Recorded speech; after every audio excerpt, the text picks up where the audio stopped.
ವೀಕ್ಷಕರಿಗೆ ನಮಸ್ಕಾರ. ವಿಷ್ಣು ಸಹಸ್ರನಾಮದ 38ನೆಯ ಶ್ಲೋಕ.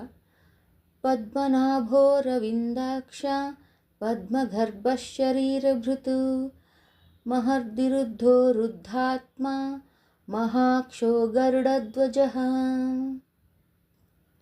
ಕಮಲದಂತಿರುವ ನಾಭಿಯುಳ್ಳವನು, ಕಮಲದಂತೆ ಸುಂದರವಾದ ನೇತ್ರಗಳುಳ್ಳವನು, ಅನ್ನದ ರೂಪದಿಂದ ಶರೀರವನ್ನು ಪೋಷಿಸುತ್ತಾ ಪ್ರಾಣರೂಪದಿಂದ ಶರೀರದ ಧಾರಣೆ ಮಾಡಿರುವವನು, ಮಹತ್ತಾಗಿ ವೃದ್ಧಿ ಹೊಂದಿರುವವನು, ಪ್ರಪಂಚ ರೂಪದಿಂದ ವೃದ್ಧನು, ಜೀವಿಯ ಹೃದಯ ಕಮಲದಲ್ಲಿ ಪರಮಾತ್ಮನು ನೆಲೆಸಿರುವುದರಿಂದ ಕಮಲಗರ್ಭ ಅಥವಾ ಪದ್ಮಗರ್ಭನೆಂಬ ಹೆಸರು ಬಂದಿದೆ.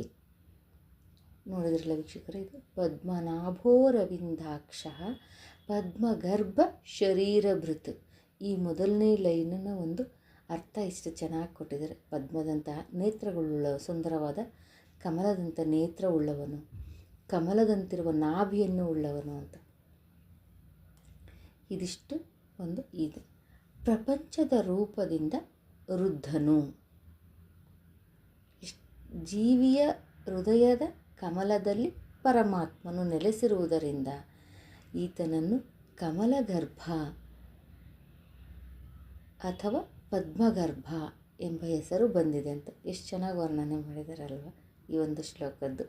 ಎಲ್ಲರಿಗಿಂತ ವೃದ್ಧನು ಪರಮಾತ್ಮನು, ಅಂದರೆ ಎಲ್ಲರಿಗಿಂತ ತುಂಬ ದೊಡ್ಡವನು. ಪುರಾತನವಾದ ಆತ್ಮಯುಕ್ತನಾಗಿರುವುದರಿಂದ ಈತನನ್ನು ವೃದ್ಧಾತ್ಮನಾಗಿರುವವನು ಅಂತ ಸಹ ಕರೀತಾರೆ. ವಿಶಾಲವಾದ ನೇತ್ರಗಳುಳ್ಳವನು, ಪರಮಾತ್ಮ ವಿಷ್ಣುವಿನ ಧ್ವಜದ ಮೇಲೆ ಗರುಡ ಚಿಹ್ನೆ ಇರುವುದರಿಂದ ವಿಷ್ಣುವನ್ನು ಗರುಡಧ್ವಜನಾಗಿರುವವನು. ಧ್ವಜದ ಮೇಲೆ ಗರುಡನ ಚಿಹ್ನೆ ಇರುವುದರಿಂದ ವಿಷ್ಣುವು ಗರುಡಧ್ವಜನಾಗಿರುವವನು. ಇದಿಷ್ಟು 38ನೆಯ ಶ್ಲೋಕದ ವಿವರಣೆ. ಮತ್ತು ಮುಂದಿನ ಶ್ಲೋಕದೊಂದಿಗೆ ಭೇಟಿಯಾಗೋಣ.